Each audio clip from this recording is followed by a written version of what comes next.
बच्चों, शेर तो शायद तुमने न देखा हो, लेकिन उसका नाम तो सुना ही होगा। शायद उसकी तस्वीर देखी हो और उसका हाल भी पड़ा हो। शेर अक्सर जंगलों की कछारों में रहता है। कभी कभी वह उन जंगलों के आसपास के गांवों में आ जाता है और आदमी और जानवरों को उठा ले जाता है। कभी कभी उन जानवरों को मार कर खा जाता है जो जंगल में चरने जाया करते हैं। थोड़े दिनों की बात है, एक गणेरिये का लड़का गाय बैलों को लेकर जंगल में गया और उन्हें जंगल में छोड़कर पास के एक झरने के किनारे मछलियों का शिकार करने लगा। जब शाम होने को आई तो उसने अपने जानवरों को इकट्ठा किया, मगर एक गाय का पता न था। उसने इधर उधर दौड़ा घूमा कि मगर गाय का पता न चला। बेचारा बहुत घबराया, मालिक अब मुझे जीता न छोड़ेगा। लड़का डरने लगा। उस वक्त गायों को ढूंढने का मौका न था, क्योंकि जानवर फिर इधर उधर चले जाते। इसलिए वह उन्हें लेकर घर लौटा और उन्हें बाड़े में बांधकर बिना किसी से कुछ कहे गाय की तलाश में निकल पड़ा। छोटे लड़के की यह हिम्मत देखो। अंधेरा हो रहा है, चारों तरफ सन्नाटा छाया हुआ है, जंगल भाए भाए कर रहा है, गीदड़ों का हौवाना सुनाई दे रहा है, पर वह बेखौफ जंगल में बढ़ा चला जाता है।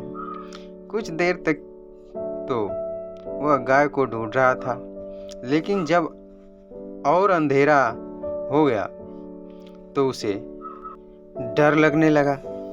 जंगल में अच्छे अच्छे आदमी डर जाते हैं, उस छोटे से बच्चे का कहना ही क्या। मगर जाए कहाँ। जब कुछ न सूझी तो एक ऊंचे पेड़ पर चढ़ गया और उसी पर रात काटने की ठान ली।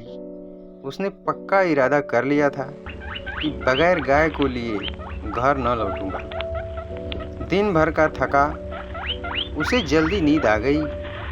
नींद चारपाई और बिछावन नहीं ढूंढती। अचानक पेड़ इतनी जोर से हिलने लगा कि उसकी नींद खुल गई। वह गिरते गिरते बचा। सोचने लगा, पेड़ कौन हिला रहा है। आंखें मलकर नीचे की तरफ देखा तो उसके रोए खड़े हो गए। एक शेर पेड़ के नीचे खड़ा है, उसकी तरफ ललचाई हुई आंखों से देख रहा था। उसकी जान सूख गई। वह दोनों कई घंटे गुजर गए, पर शेर वहां से जरा भी नहीं हिला।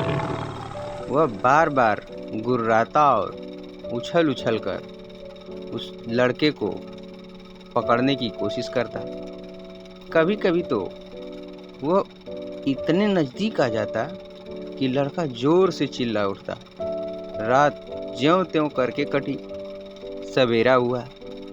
लड़के को कुछ भरोसा हुआ कि शायद शेर उसे छोड़कर चला जाए, मगर शेर हिलने का नाम तक नहीं लिया। सारे दिन वह उसी पेड़ के नीचे बैठा रहा। शिकार सामने देखकर वह कहाँ जाता।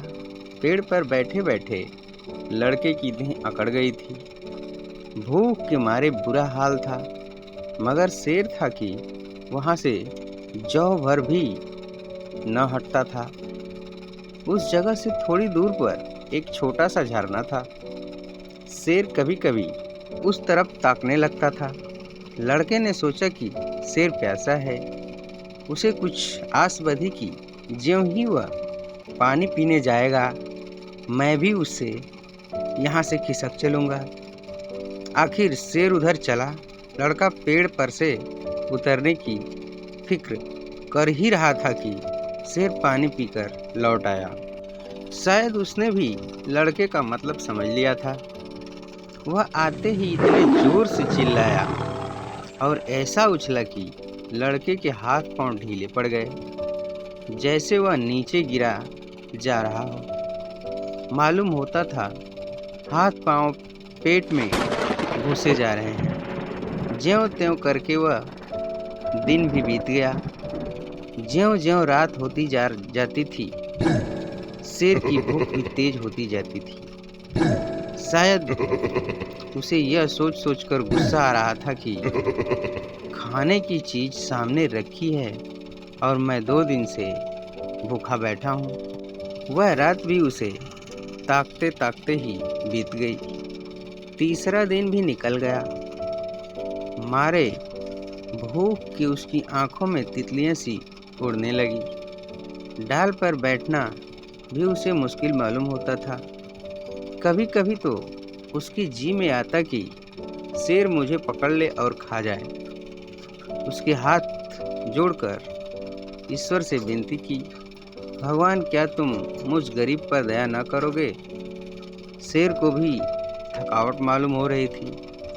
बैठे-बैठे उसका जी ऊब गया था।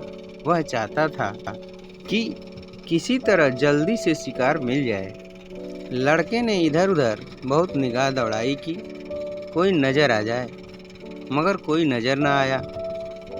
तब वह चिल्ला-चिल्ला कर रोने लगा, मगर वहां उसका रोना कौन सुनता था। आखिर उसे एक उपाय सूझी। वह पेड़ की सबसे ऊपर वाली डाली पर चढ़ गया और अपनी धोती खोलकर उसे हवा में उड़ाने लगा कि शायद किसी शिकारी की नज़र पड़ जाए। एकाएक वह खुशी से उछल पड़ा। उसकी सारी भूख, सारी कमजोरी गायब हो गई। कई आदमी झरने के पास खड़े होकर उसकी उड़ती हुई झंडी को देख रहे थे। शायद उन्हें अचंभा हो रहा था कि जंगल के इस पेड़ पर झंडी कहाँ से आई। लड़के ने उस आदमियों को गिना, 1 2 3 4। जिस पेड़ पर लड़का बैठा था वहाँ की जमीन कुछ नीचे थी। उसे ख्याल आया कि अगर वे लोग मुझे देख भी लें तो उनको यह कैसे मालूम होगा कि उसके नीचे 3 दिन से भूखा शेर बैठा हुआ है। अगर मैं उसे होशियार न कर दूं तो यह दुष्ट किसी न किसी को जरूर चट कर जाएगा। यह सोचकर वह पूरी ताकत से चिल्लाने लगा। उसकी आवाज़ सुनते ही वे लोग रुक गए और अपनी अपनी बंदूक संभाल कर उसकी तरफ ताकने लगे। लड़के ने चिल्लाकर कहा, होशियार रहो, होशियार रहो। इस पेड़ के नीचे एक शेर बैठा हुआ है। शेर का नाम सुनते ही वे लोग संभल गए। चटपट बंदूक में गोली भरी और चौकन्ने हो गए। आगे बढ़ने लगे। शेर को क्या खबर कि नीचे क्या हो रहा है। वह तो अपने शिकार की ताक में घात लगाए बैठा था। एकाएक पैरों की आहट पाते ही वह चौंक उठा और उन चारों आदमियों को एक झाड़ी की आड़ में देखा। फिर क्या कहना था, उसे मुँह मांगी मुराद मिली। भूख से सब्र कहाँ। एकाएक पैरों की आहट पाते ही वह चौंक उठा और उन चारों आदमियों को एक झाड़ी की आड़ में देखा। फिर क्या था, उसे मुँह मांगी मुराद मिली। भूख में सब्र कहाँ। वह इतने जोर से गरजा कि सारा जंगल हिल गया और उन आदमियों की तरफ जोर से जबरदस्त जंप मारी, मगर वे लोग पहले से ही तैयार थे। चारों ने एक साथ गोली चलाई। दनादन आवाज हुई। चिड़िया पेड़ से उड़ उड़ कर भागने लगी। लड़के ने नीचे देखा तो शेर गिरा पड़ा था। इस तरह से लड़के की जान बच गई।